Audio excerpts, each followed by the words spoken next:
Assalamualaikum warahmatullahi wabarakatuh. Oke, kita lanjutkan saja ceritanya. Seperti biasa, sebelum dilanjut, bantu tekan tombol like dan berkomentar juga Tuan dan Nona. Terima kasih sesudah dan sebelumnya. Bab 337. Kami hanya ingin bertahan hidup.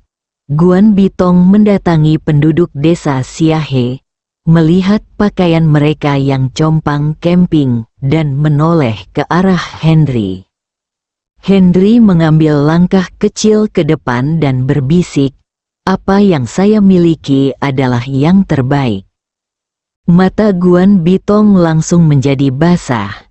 Dia telah melakukan banyak wawancara, dan dia tidak percaya ada desa pegunungan yang miskin di kota Bandung. "Apa tujuanmu kali ini?" Guan Bitong tahu bahwa Henry pasti memiliki tujuan lain. Jika tidak mungkin mengangkut orang ke sini, apalagi mencari pemerintah. Jika dia membutuhkan uang, dia bisa menyelesaikannya sendiri. Lihat ini, Henry menyerahkan dokumen yang dibuat oleh pemerintah kota kepada Guan Bitong. Setelah Guan Bitong membacanya, wajahnya memerah karena marah. Dia tidak percaya ada pemerintah kota yang tidak bertanggung jawab. "Apakah Anda ingin saya mengungkap pemerintah kota ini?" Guan Bitong memverifikasi. "Tidak perlu. Saya hanya ingin mengubah dokumennya menjadi kontrak yang sah. Desa kami akan mengontrak keempat gunung itu dan mendapatkan hak pengelolaannya," kata Henry sambil tersenyum. Guan Bitong memelototinya dan melihat dari matanya bahwa dia pasti memiliki ide buruk di dalam hatinya. Tetapi mengingat karakternya, dia mengangguk setuju. "Dengan cara ini, saya akan mengambil beberapa foto untuk Anda, dan kemudian melakukan wawancara dengan Anda. Setelah itu, Anda akan mengirim perwakilan untuk pergi ke pemerintah daerah untuk berdiskusi dengan saya secara detail. Bagaimana menurut Anda?" Memandang semua orang dan selesai berbicara, matanya tertuju pada wajah Henry. "Tidak buruk, sangat populer," Henry memuji sambil tersenyum. Mendengar pujian Henry, Guan Bitong merasa sangat bahagia. Tetapi dia hanya memikirkan sifat gangsternya dan penghinaannya terhadapnya, dan dia merasa sangat tidak bahagia. Namun, sebagai seorang reporter, ketika saya melihat pemandangan ini di depan saya masih tidak tahan. Saya segera mengesampingkan urusan pribadi saya dan mulai mewawancarai orang-orang yang ada di tempat kejadian. Semua orang sedikit gugup pada awalnya, tetapi karena mengira mereka berteman dengan Henry dan pasti orang baik, mereka santai dan membicarakan sejarah kemiskinan masing-masing. Ada beberapa hal yang tidak Anda ketahui jika Anda tidak memberitahu mereka, dan Anda akan terkejut saat memberitahu mereka. Mungkin saat mereka mulai bercerita, semua orang tidak ingin membuat kesedihan dan kemiskinan mereka begitu menyedihkan. Namun di akhir cerita, mereka menyadari bahwa itu sungguh sangat menyedihkan. Bahkan Guan Bitong yang sudah bertahun-tahun menjadi reporter dan mampu berpartisipasi dalam banyak hal tanpa emosi pribadi pun ikut terpengaruh dan memiliki rasa empati. Dia terutama memilih 3 tipe orang untuk wawancara. Tipe pertama adalah mertua Cui Hua, yang merupakan orang tua Wang Erlang, yang berpura-pura mati. Salah satu kategorinya adalah suara perwakilan masyarakat miskin. Kategori lainnya adalah pengakuan kepala desa Gu Feiwu mengenai bantuan pemerintah selama bertahun-tahun, terutama penggunaan sertifikat palsu untuk menenangkan situasi. Setelah mengumpulkan materi wawancara, Guan Bitong segera memanggil Henry dan Gu Feiwu ke mobilnya dan memutuskan untuk membawa mereka mencari pemimpin daerah. Tong Tong, jika Anda membawa kami untuk mencari pemimpin daerah, dapatkah dia melihat kami? Henry duduk di dalam mobil dan tidak bisa menahan diri untuk tidak bertanya dengan rasa ingin tahu. Apakah kamu percaya padaku atau tidak? Apakah kamu ingin bertaruh? Guan Bitong sengaja bertanya dengan sedikit licik. Bertaruh, lupakan saja. Aku sudah menjanjikan sesuatu padanya hari ini. Jika dia kalah taruhan lagi, itu tidak akan ada gunanya. Haha, lain kali. Kali ini aku percaya padamu. Henry berkata sambil tersenyum. Guan Bitong berbalik untuk menatapnya dan berkata, lirik. Henry tersenyum polos dan tidak berkata apa-apa. Meskipun Gu Feiwu, yang duduk di barisan belakang, tidak berbicara, dia sangat pintar.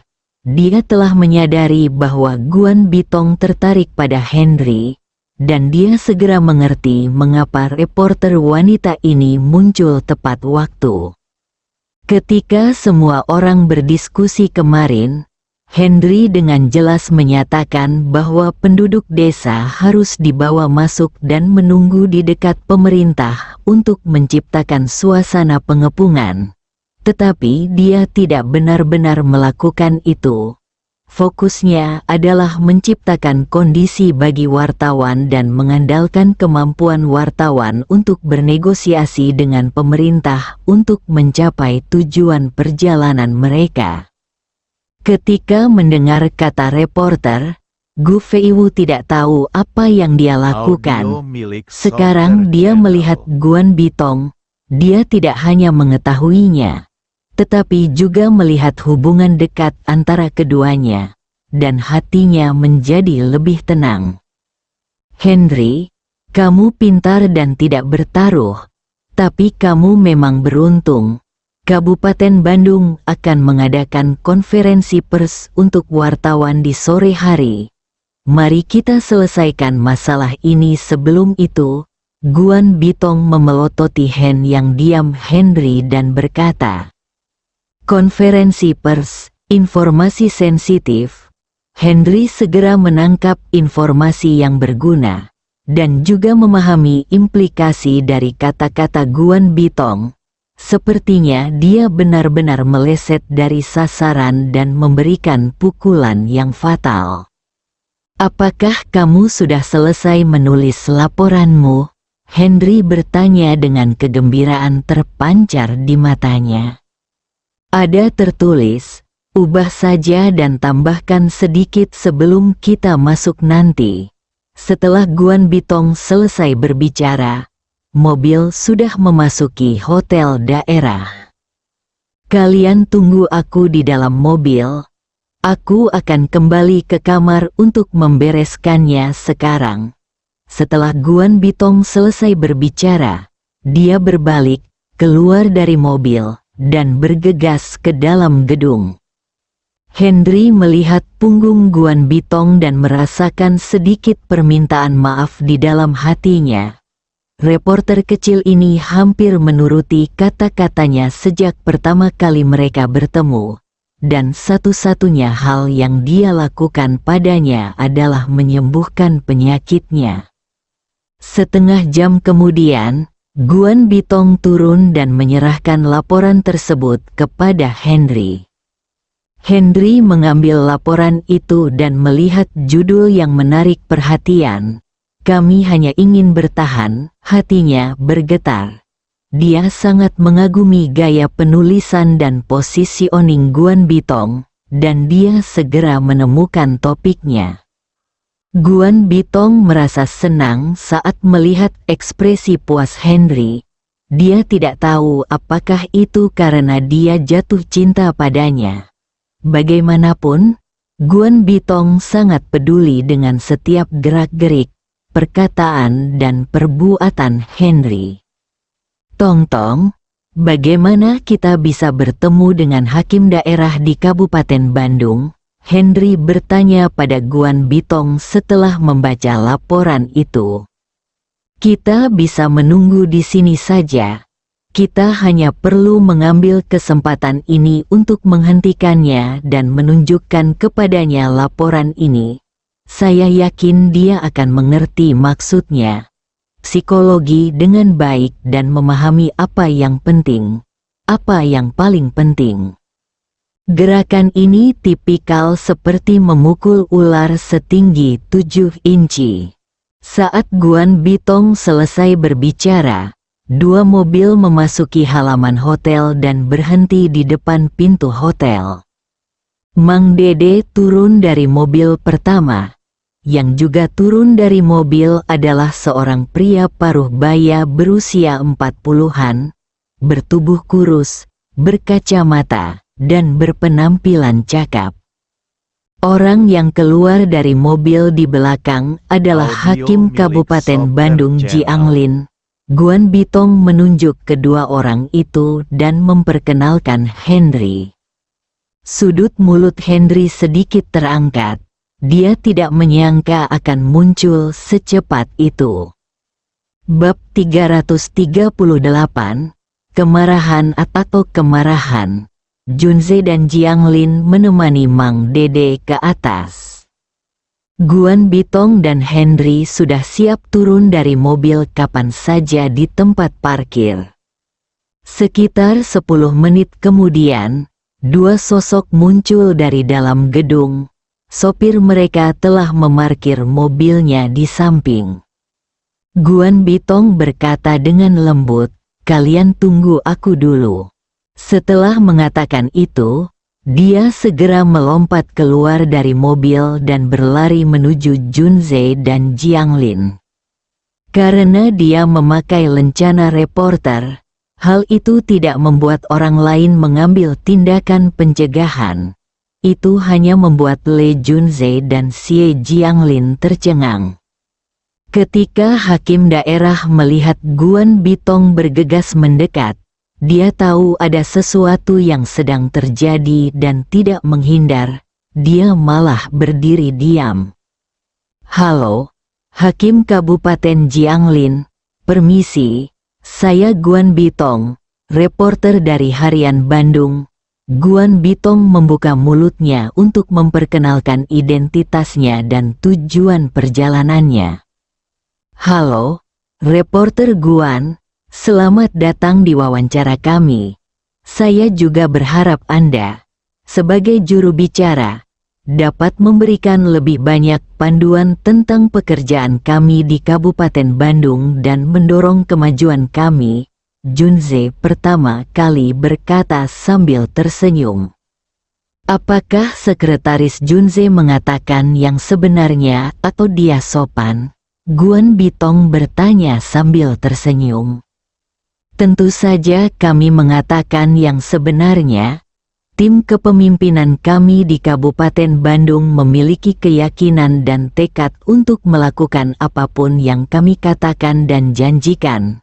Junze jelas tidak senang dengan pertanyaan Guan Bitong. Dengan raut wajahnya tertawa, suaranya dingin. "Saya punya laporan yang akan saya publikasikan di sini. Karena ini terkait dengan Kabupaten Bandung Anda, saya ingin meminta 2 pemimpin untuk memeriksanya," kata Guan Bitong dengan sangat sopan. Tetapi kecurigaan sebelumnya telah diramalkan oleh Junze dan Jianglin. Pasti ada yang salah. Kalau tidak, aku tidak akan mengatakan hal seperti itu.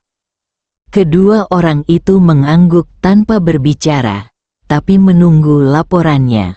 Melihat reaksi kedua orang tersebut, Guan Bitong diam-diam merasa senang dan diam-diam berkata bahwa Henry sangat beruntung.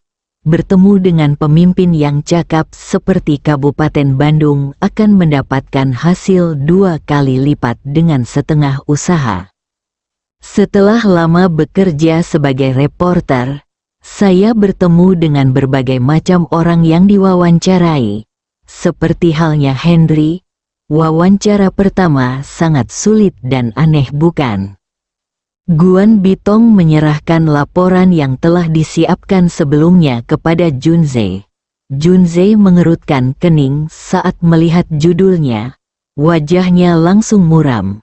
Ketika saya melihat orang di gambar sudah berada di dekat pintu komite daerah dan pemerintah daerah, keringat dingin mengucur di dahi saya. Dia menyerahkan laporan itu kepada Jiang Lin.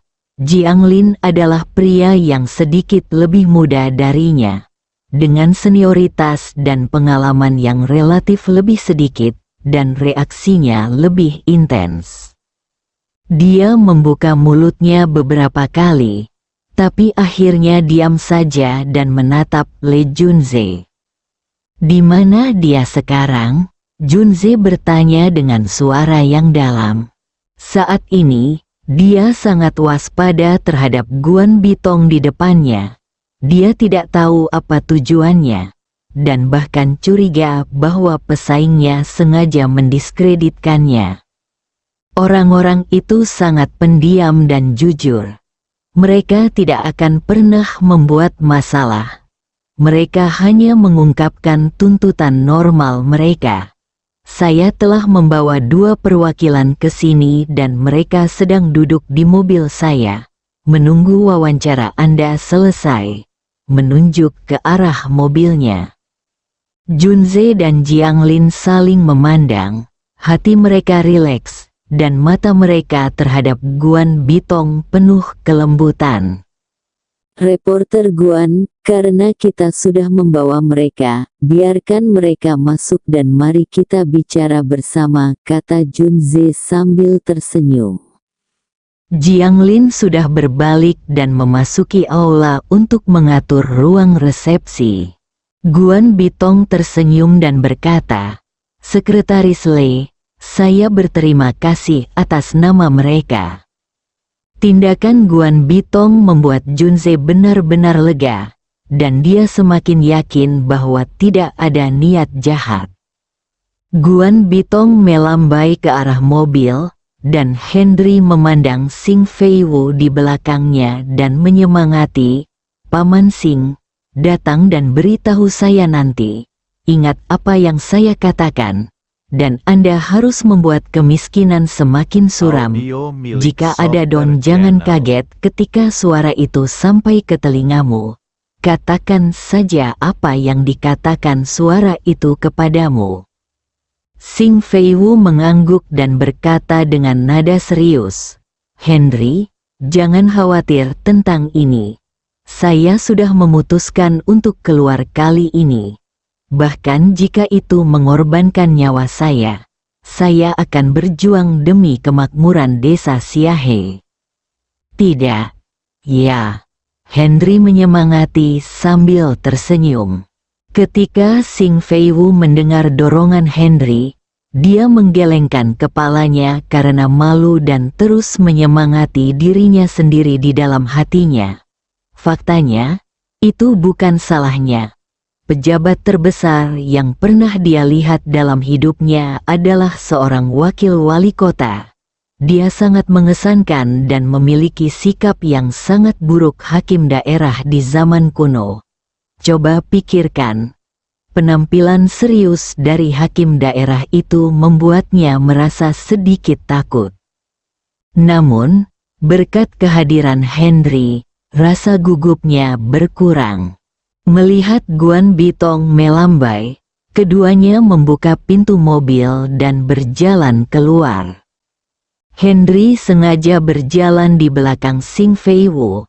Karena perawakannya yang tinggi terlalu mencolok, dia sengaja menekuk kakinya sedikit agar terlihat berkaki bengkok. Guan Bitong hampir tertawa terbahak-bahak saat melihat tampang lucu Henry. Junze melihat Henry dan Sing Feiwu mengenakan pakaian lusuh, dan memikirkan pakaian lusuh orang-orang di foto ilustrasi laporan, dan hatinya terasa seperti ditusuk jarum. Dia menarik napas panjang, dan kemarahan di matanya tiba-tiba menjadi lebih kuat. Henry dan Xing Feiwu mendatangi Junze dan Guan Bitong, dengan sengaja menggosok tangan mereka, terlihat sangat gugup, menundukkan kepala dan tidak berani menatap Junze. Anda telah menderita. Sebagai sekretaris komite partai daerah, saya telah gagal dalam tugas saya. Saya minta maaf kepada Anda di sini. Junze melihat kegugupan dan rasa malu kedua orang itu, dan buru-buru melangkah maju, mengulurkan tangannya, dan berkata dengan sedikit menyalahkan diri sendiri. Xing Feiwu masih sangat gugup, tetapi ketika dia mendengar Junze berbicara dengan sangat rendah hati, dia jelas merasa lebih dekat. Senyuman kering muncul di wajah Xing Feiwu, dan dia membungkuk dan berkata, "Halo, Sekretaris, saya Kepala Desa Xing Feiwu. Kami terlalu miskin dan membuat masalah bagi Anda." Kata-kata Xing Feiwu yang menyalahkan diri sendiri membuat wajah Junze terasa panas dan hatinya semakin sakit. Sungguh petani yang sederhana. Betapa murninya orang-orang, tapi hari ini, mereka benar-benar berada dalam situasi tanpa jalan keluar, yang membuatnya merasa sangat malu. "Ayo masuk ke dalam dan bicara." Junze melangkah maju, meraih tangan Xing Feiwu dan masuk ke hotel. Saat pertama kali berpegangan tangan, ia masih ingin membedakan mana yang benar dan yang salah. Namun saat ia merasakan kapalan di tangannya dan melihat kuku yang cacat, Junze tahu bahwa semua yang ada di hadapannya adalah nyata, dan ia tidak secara langsung mempermasalahkannya. Penemuan berita tersebut oleh Guan Bitong dilaporkan dengan penuh rasa syukur. Keempat orang itu dengan cepat mencapai lantai 3 hotel.